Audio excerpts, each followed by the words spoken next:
Hello दोस्तों, स्वागत है आपका द परमाणु एजुकेशन में। और मैं अभिनव राज आपके लिए 20 इंपॉर्टेंट क्वेश्चंस लेकर आ गया हूं फॉर पॉलिटी, जो आने वाले आपके प्रीलिम्स एग्जाम में बहुत ज़्यादा मददगार साबित होंगे। इन क्वेश्चंस को सॉल्व करने से आपको एक ट्रेंड का पता चलेगा या ये पता चलेगा कि कहाँ पर किन चीज़ों पर कितना फोकस करने का ज़रूरत है। ओके, तो चलिए आ जाते हैं। यहाँ पर कहा जा रहा है which of these Indian council acts provided separate electorate for Muslims for the first time, यानी इनमें से किस भारतीय परिषद अधिनियम ने पहली बार फर्स्ट टाइम मुसलमानों के लिए अलग निर्वाचन मंडल प्रदान किया था। तो देखिए, अंग्रेजों की हमेशा से एक पॉलिसी रही है डिवाइड एंड रूल।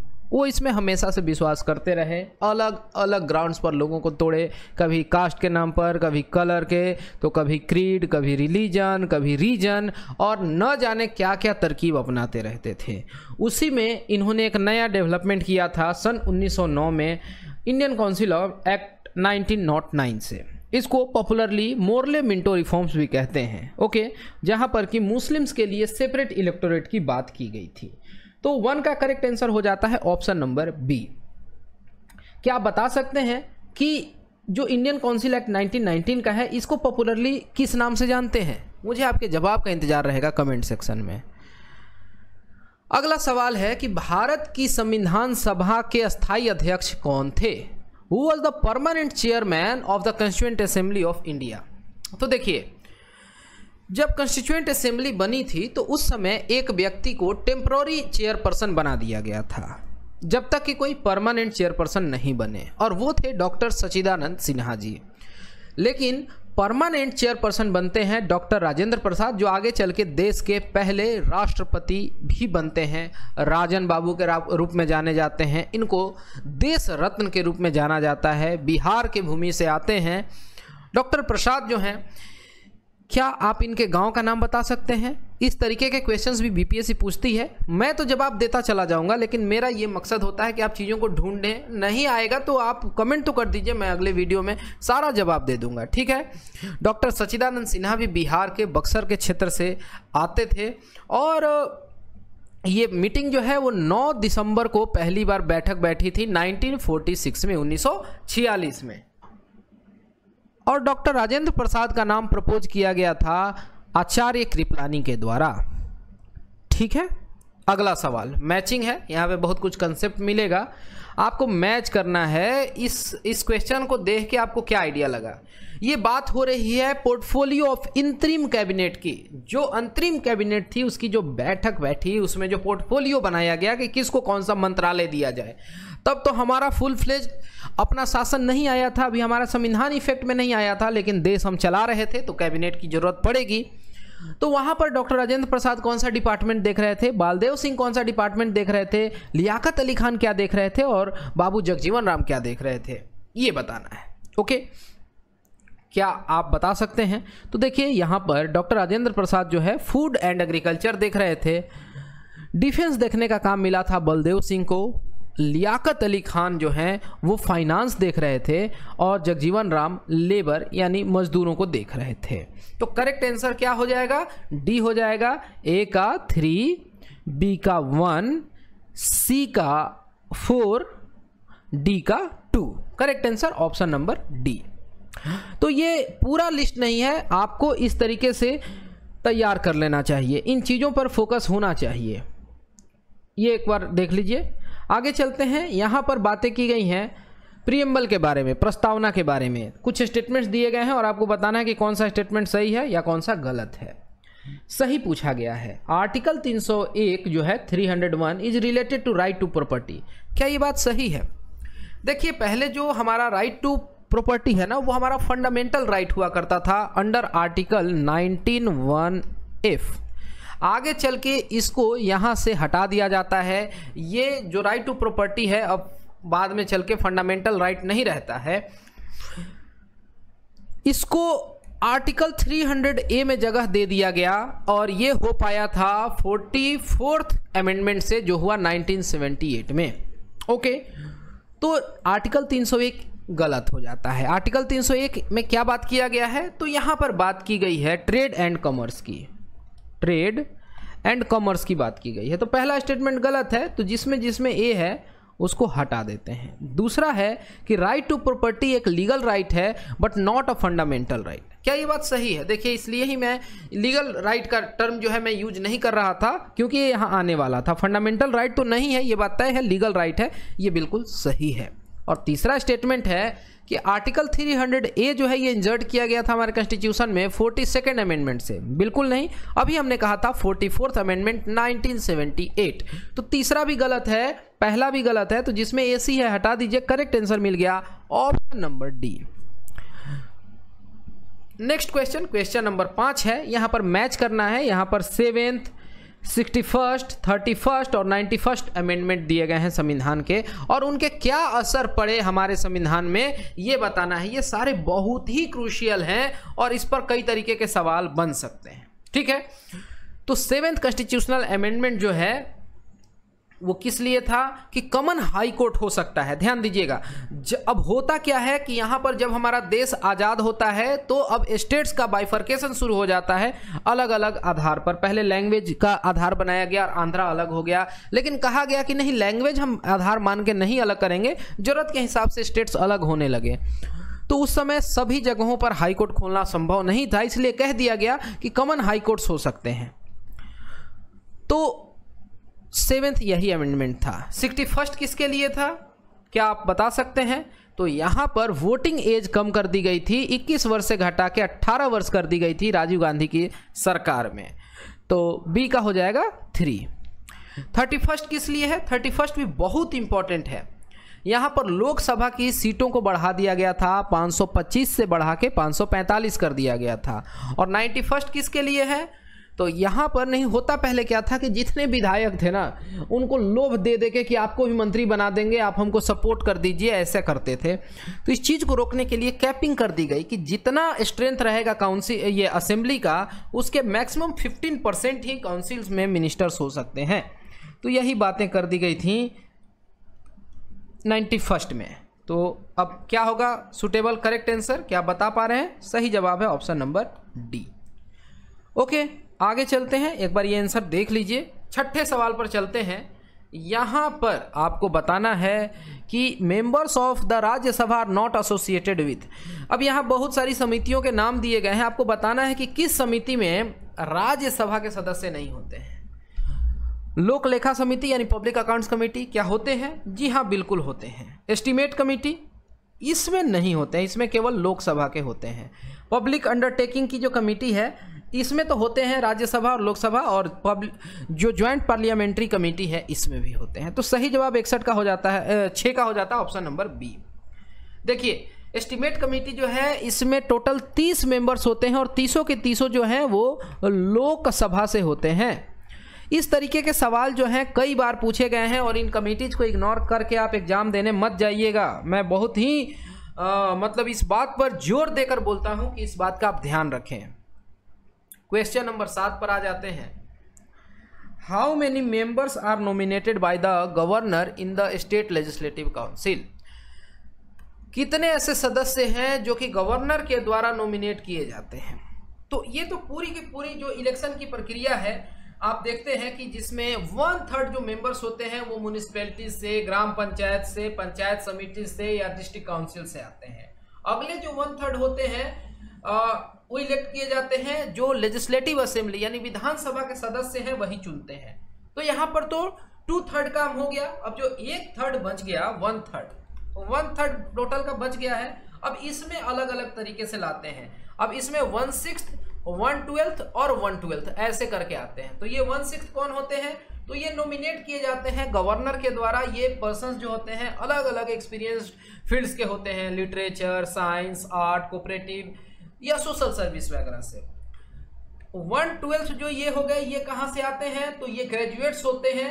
और 1/12 जो ये बच गए ये टीचर्स वगैरह होते हैं। तो यही 1/6 जो है इसी के बारे में पूछा जा रहा है। तो सही जवाब क्या हो जाएगा? Option number D. ओके, तो ये कंसेप्चुअल क्वेश्चंस है, इसमें कंफ्यूजन नहीं रखना है। ये पूरा का पूरा यहाँ लिस्ट है, इसको अच्छे से देख के समझ लीजिए। अगला सवाल क्वेश्चन नंबर 8। यहाँ पर मैच करना है आर्टिकल 13, आर्टिकल 300, आर्टिकल 226 और आर्टिकल 32। सवाल ऐसे आते ही आते हैं और यहाँ सारे के सारे जो भी दिए गए आर्टिकल्स हैं वो बहुत इंपॉर्टेंट है। तो यहाँ पर आर्टिकल 32 जिसको डॉक्टर अंबेडकर के द्वारा कहा गया कि ये आत्मा है हमारे संविधान का, इसमें क्या बातें की गई थी? तो इसमें जो रीट जुरिस्डिक्शन है सुप्रीम कोर्ट का, उसका जिक्र है कि अगर हमारे फंडामेंटल राइट्स का ब्रीच हो रहा है तो हम न्यायालय का दरवाजा ठकठका सकते हैं, जो हमारा सर्वोच्च न्यायालय है। इसी तरीके की शक्तियां जो हैं आर्टिकल 226 के अंतर्गत हाई कोर्ट्स को दे दी गई। ठीक है, तो डी का जो है वो 2 है, सी का आंसर हो जाता है 3। अब आगे चलते हैं। आर्टिकल 300 में क्या बातें की गई? तो सरकार के खिलाफ मुकदमा, ठीक है, ये बातें की गई थी। तो बी का 1 है। और आर्टिकल 13 में क्या बात की गई? क्या जुडिशियल रिव्यू की बात की गई थी? सोचिए जरा और फिर आप बताइए कि करेक्ट आंसर क्या होगा।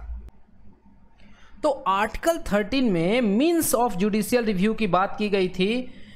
यहां पर हम देखते हैं कि it enjoins a duty on the Indian state to respect and implement the fundamental rights. Okay, तो यहां पर ये सही बैठता है, यानी ए के साथ 4 आएगा। यहां कोई भी ऐसा मैचिंग सही नहीं है, तो करेक्ट आंसर आप समझ गए। यहां पर देख लीजिए, इस तरीके से ये सही मैचिंग है। आगे बढ़ते हैं अगले सवाल पे। How many total members can be in legislative council? Legislative council में मैक्सिमम कितने मेंबर्स हो सकते हैं आपको बताना है। ठीक है, तो मैक्सिमम जो है ना, जितना लेजिस्लेटिव असेंबली का सीट है उसका 1/3 हो सकते हैं और मिनिमम 40 हो सकते हैं। ये बात आपसे पूछी गई है, टोटल आपसे पूछा गया है। तो मैक्सिमम 40 होंगे क्या? नहीं। मैक्सिमम 1/5 नहीं, मैक्सिमम 1/3 ऑफ लेजिस्लेटिव असेंबली, ये होगा सही जवाब। 9 का सही जवाब option number C. Question number 10 पर आ जाते हैं। यहां पर आपको बताना है कि कौन सा कथन सत्य नहीं है। कहा गया कि Sardar Patel regarded as the father of all India services. क्या यह बात सही है? ऐसा कहा जाता है क्या? जी हाँ, बिल्कुल कहा जाता है। सरदार पटेल को फादर कहा जाता है, भारतीय सेवाओं के पिता के रूप में जाने जाते हैं। जबकि लॉर्ड कॉर्नवालिस जो है, इनको कहा जाता है father of civil services in India. दोनों बातों में कोई कंफ्यूजन नहीं रहना चाहिए। दूसरा स्टेटमेंट है कि डिस्ट्रिक्ट जज are appointed by governor of the state. क्या यह बात सही है? सोचना है आपको, विचार करना है इस पर। यह भी बात बिल्कुल सही है। ठीक है। तीसरा है कि सैलरी ऑफ हाई कोर्ट जज is given from consolidated fund of state. क्या ये बात सही है? हाँ, इस पर हम लोग पहले के वीडियोज में चर्चा कर चुके हैं, ये बात बिल्कुल सही है। चौथा है कि the chairman and members of UPSC hold office for a term of 6 years. क्या ये बात सही है? तो ओनली 6 ईयर्स कहना गलत है, जो अर्ली हो जाए 6 ईयर्स या और जो है 65 का एज, जो पहले अचीव हो जाता है वो सही होता है। तो यहां पर हम क्या देख रहे हैं कि एक से अधिक मैचिंग सही है, तो करेक्ट आंसर हो जाएगा ऑप्शन नंबर ई। नेक्स्ट क्वेश्चन है, यहां पर मैच करना है। आर्टिकल्स दिए गए हैं और क्या उसमें बात की गई है। आर्टिकल 21 में क्या निजता की बात की गई है, प्राइवेसी। तो हाँ, बिल्कुल ये नए चर्चे हैं और बहुत ज़्यादा ये चर्चा में रहा और रहना भी चाहिए। ये हमारा फंडामेंटल राइट है, प्राइवेसी। पुट्टुस्वामी केस से ये बात निकल के आती है। आर्टिकल 23 में क्या बातें की गई? तो ह्यूमन ट्रैफिकिंग को रोकने के लिए, मानव तस्करी को रोकने के लिए। आर्टिकल 25 क्या बात की गई? तो यहाँ पर फ्रीडम ऑफ रिलीजन की बात की गई। और आर्टिकल 17 में क्या बात की गई है? तो अस्पृश्यता का निषेध, यानी अनटचेबिलिटी को पूर्ण रूप से खत्म करने के लिए। ओके, तो यही सारी बातें की गई हैं। हमारा जो संविधान है उसके जो फंडामेंटल राइट्स हैं वो स्टेट पर एक ना एक तरीके से रोक लगाते हैं और इनसे निगेटिव ये कहते हैं कि उसमें एक कह लें कि उसके जो आप अगर वैल्यूज को समझें तो ये स्टेट को रोकता है कि आप ऐसा सिटीजन्स के साथ नहीं कर सकते हैं। जबकि बड़ा ही पॉजिटिव इम्पैक्ट का डीपीएसपी है जिसमें कहा गया कि स्टेट को ऐसा करना चाहिए, ये होना चाहिए, ऐसा करेंगे। ये पॉजिटिविटी और निगेटिविटी की बात है। चेक एंड बैलेंस की बात जो है वो हमें फंडामेंटल राइट्स में देखने को मिलती है। ये चेक्स लगाए गए हैं स्टेट के ऊपर। तो यहाँ पर कौन सी मैचिंग सही होगी? करेक्ट आंसर हो जाएगा ऑप्शन नंबर ए का 1, बी का 2, सी का 3 और डी का 4। नेक्स्ट क्वेश्चन, राष्ट्रीय आपातकाल, नेशनल इमरजेंसी के बारे में सवाल पूछ दिया गया है और बताना है कि कौन सा स्टेटमेंट सही है। क्या एक इंपॉर्टेंट रीजन नेशनल इमरजेंसी लगाने के लिए इंटरनल डिस्टर्बेंस हो सकता है? ये पहले हुआ करता था, लेकिन 44th कॉन्स्टिट्यूशनल अमेंडमेंट के बाद इस चीज को हटा दिया गया, इंटरनल डिस्टर्बेंस को आर्म्ड रिबेलियन से रिप्लेस कर दिया गया। ठीक है, तो इस वजह से पहला स्टेटमेंट जो है वो गलत हो जाता है, जिसमें 1 है वो हटा देते हैं। दूसरा है कि national emergency has been imposed in India 3 times so far. क्या ये बात सही है? सोच के सही जवाब देना है। तो जी हाँ, 3 बार लगाए गए हैं। और तीसरा स्टेटमेंट है the president to declare a national emergency only on the written recommendation of cabinet. ठीक है, ये सब चेंजेस जो हैं वो शुरू में नहीं थी, लेकिन जब पहली बार इस तरीके का पावर का मिसयूज देखा गया इंदिरा गांधी के रेन में, तब चीज़ों को बदलाव किया गया, चीज़ों में बदलाव किया गया 44th अमेंडमेंट से, है ना। तो सही जवाब इसका हो जाएगा option number A. Both 2 and 3 are correct. अगला जो सवाल है क्वेश्चन नंबर 13, पंचायती राज को कॉन्स्टिट्यूशनल स्टेटस देने की बात किस कमेटी के द्वारा की गई थी? बलवंत राय मेहता कमेटी, या राव कमेटी, या अशोक मेहता कमेटी, या एल एम सिंघवी कमेटी, या ऑप्शन ई इनमें से कोई नहीं, एक से अधिक। तो इसका सही जवाब हो जाएगा option number D.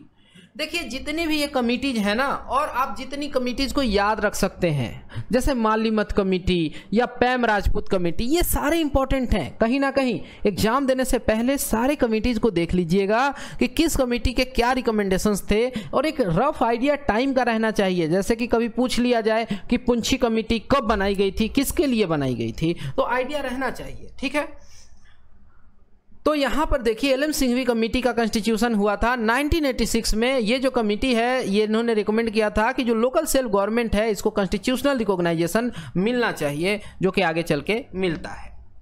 Question number 14 है, यहाँ पर आपको मैच करना है लोकसभा के सीट किस राज्य से कितने हैं। बिहार से कितने हैं? हम तो बिहार से हैं, हाँ, और सारे लोगों को अपने स्टेट का मालूम होना चाहिए एटलीस्ट। तो बिहार से 40 है। महाराष्ट्र से कितना है? महाराष्ट्र से 48 है। उत्तर प्रदेश से मैक्सिमम है 80। ठीक है, और वेस्ट बंगाल से, बिहार से थोड़ा ज़्यादा 42। तो करेक्ट आंसर हो जाता है ऑप्शन नंबर डी। ठीक है, ऑप्शन नंबर डी ये हो गया सही जवाब। नेक्स्ट क्वेश्चन है, यहां पर असर्शन और रीजनिंग वाले सवाल आ रहे हैं। पहला स्टेटमेंट है कि the definition of term minority is not given in constitution of India. क्या ये बात सही है कि हमारे संविधान में माइनॉरिटी यानी अल्पसंख्यक शब्द का परिभाषा नहीं दिया गया है कि अल्पसंख्यक किसको कहेंगे, इसका इंटरप्रिटेशन छोड़ दिया गया है। और दूसरा है कारण, यहाँ पर जो लाइन है रीजन, कि minority commission is not a constitutional body, क्या इस वजह से एक्सप्लेन नहीं किया गया है? तो देखिए, जो स्टेटमेंट्स है ना, दोनों स्टेटमेंट सही है। माइनॉरिटी कमीशन कॉन्स्टिट्यूशनल बॉडी नहीं है, लेकिन ये कहीं से भी कारण नहीं है कि स्टैट्यूटरी बॉडी था इसलिए कॉन्स्टिट्यूशन में माइनॉरिटी टर्म को एक्सप्लेन नहीं किया गया है। ठीक है, जो नेशनल माइनॉरिटी कमीशन है इसको 1992 में एस्टेब्लिश किया गया था। दूसरा स्टेटमेंट सही है, पहला भी सही है, लेकिन दूसरा पहले का सही एक्सप्लेनेशन नहीं है। तो करेक्ट आंसर हो जाता है option number B. A and R are correct and R is not the correct explanation of A. Okay, question number 16 पर आते हैं। यहां पर 2 स्टेटमेंट्स हैं, आपको बताना है कि कौन सा स्टेटमेंट करेक्ट है। पहला कि the chief minister of Delhi is appointed by the president. क्या ये बात सही है? दूसरा स्टेटमेंट है कि जो कंसेप्ट है 0 आवर का, ये हमने यूएसए के संविधान से लिया है। क्या ये बात सही है? तो देखिए, पहला स्टेटमेंट तो बिल्कुल सही है। दिल्ली जो है उसको पूर्ण रूप से स्टेटहुड नहीं है और सारी वो पावर्स को एंजॉय नहीं कर पाता है, जैसे कि पुलिस जो है उस पर पूर्ण रूप से स्टेट का कमांड नहीं है। इसी तरीके से जो दिल्ली का जो चीफ मिनिस्टर होता है वो गवर्नर के द्वारा नहीं बल्कि डायरेक्टली प्रेसिडेंट के द्वारा अपॉइंट होता है। और जो दूसरा स्टेटमेंट है यहाँ पे कि कंसेप्ट है 0 आवर का, ये भारतीय एक कह लें कि हमारा शोध है, हमारा क्रिएशन है। शून्यकाल का जो अवधारणा है ये कहीं से हमने नहीं लाया है, डिराइव नहीं किया है, कॉपी नहीं किया है। तो केवल पहला स्टेटमेंट सही है। तो 16 का सही जवाब ऑप्शन नंबर ए हो जाता है। क्वेश्चन नंबर 17, यहाँ पर फिर से असर्शन और रीजनिंग का सवाल है और इसके आधार पर आपको सही जवाब देना है। पहला स्टेटमेंट जो असर्शन है कि during the term of office no litigation can be instituted in any court of law against the president of India. क्या यह बात सही है? कि राष्ट्रपति जो हैं जब वो ऑफिस को बियर करेंगे तो उस समय उनके ऊपर कोई भी कोर्ट में मामला नहीं चल सकता है।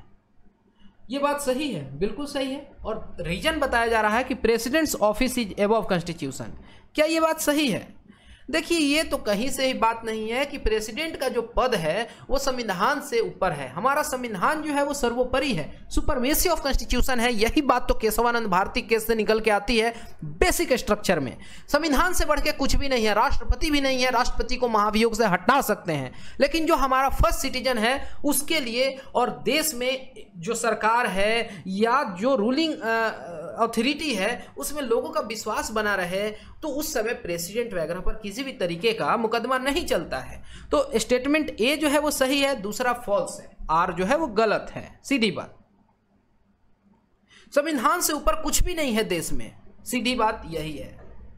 Question number 18, which committee recommended the abolition of IAS and IPS?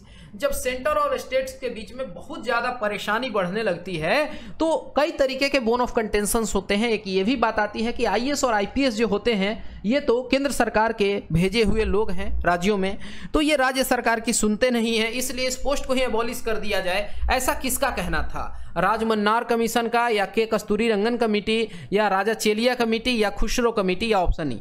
ये देखिए, सारे कमेटीज किस लिए बनाए गए हैं इसके बारे में भी आपके पास जानकारी होनी चाहिए, ये ज़्यादा जरूरी है। जैसे कस्तूरीरंगन कमेटी है ये शिक्षा नीति के लिए, राजा चेलिया कमेटी किसके लिए? तो ये टैक्स रिफॉर्म्स के लिए, और खुसरो कमेटी जो है तो एग्रीकल्चर में क्रेडिट सिस्टम के लिए, ये सब कुछ है, कृषि ऋण प्रणाली के लिए। ये सेंटर और स्टेट के बीच के रिलेशन को ठीक करने के लिए राज्य सरकार के द्वारा राजमन्नार कमीशन जो है ये लाया गया था। क्या आप बता सकते हैं कि कौन सा स्टेट है जिसने राजा मन्नार कमेटी का गठन किया था? ठीक है, सोच के जवाब दीजिएगा कमेंट सेक्शन में, वीडियो को पॉज कर दीजिए। वैसे मैं आपको बताता चलूं कि ये जो राजा मन्नार कमीशन है ये DMK की सरकार थी तमिलनाडु में 1969 में, और उनके द्वारा ही ये सेटअप किया गया था। ओके, इसके चेयरपर्सन थे डॉक्टर PV राजा मन्नार। नेक्स्ट क्वेश्चन नंबर 19 है, 2 स्टेटमेंट्स और इसके आधार पर फिर आप सही जवाब बताइएगा। पहला कि अभी वर्तमान में हमारे पास 28 राज्य हैं और 8 केंद्र शासित प्रदेश हैं, यूनियन टेरिटरीज हैं। क्या ये बात सही है? बिल्कुल। और दूसरा स्टेटमेंट है कि दादर एंड नगर हवेली और दमन और दीव जो है इन सबको मर्ज करके सिंगल यूनियन टेरिटरी बना दिया गया। बिल्कुल कर दिया गया। तो अभी 2 यूनियन टेरिटरी तो नए शामिल हुए थे, जम्मू एंड कश्मीर और एक लेह लद्दाख के लिए, लेकिन यहाँ पर जो ये दादरा नगर हवेली अलग था, दमन एंड दीव अलग था, दोनों को मर्ज कर दिया गया है। ओके, तो 19 का सही जवाब ऑप्शन नंबर सी। ये छोटी छोटी बातें हैं, लोग ध्यान नहीं देते हैं और कई बार एग्जाम में गलतियां हो जाती हैं। ये सारी गलतियां नहीं होनी चाहिए। और आज का आखिरी सवाल है, किसने कहा था कि इंडिया जो है वो क्वासी फेडरल स्टेट है, अर्ध संघीय राज्य है, पूर्ण रूप से संघीय नहीं है ना पूर्ण रूप से फेडरल है? किसका कहना था? लॉर्ड ब्री का, या फिर हैरोल्ड लॉस्की का, या केसी वाहयर का, या फिर जी ऑस्टिन का, ग्रेविले ऑस्टिन का, या ऑप्शन ई इनमें से कोई नहीं? तो ये बात कही गई केसी वायर साहब के द्वारा, ऑप्शन नंबर सी। ठीक है, तो इस तरीके के स्टेटमेंट्स वगैरह जो हैं वो इंपॉर्टेंट हैं और ये मालूम होना चाहिए। जैसे कई बार हमारे संविधान को फ्लेक्सिबल कहा जाता है, कई बार रिजिड कहा जाता है, तो कभी यूनियन को कहा जाता है कि स्ट्रॉन्ग है, तो कभी कहते हैं कि नहीं ये फेडरल स्ट्रक्चर है। तो क्या इसका सही इंटरप्रिटेशन है? अलग अलग लोगों ने अपने ही राय दिए हैं, तो ये सब पर सवाल बनते हैं। इस तरीके के सवाल बहुत इंपॉर्टेंट होते हैं, जानने चाहिए। ओके, तो फिर हम आगे मिलेंगे और भी चीज़ों पर चर्चा करेंगे। फिलहाल इस वीडियो में इतना ही। Thanks for watching and all the best for your upcoming exams.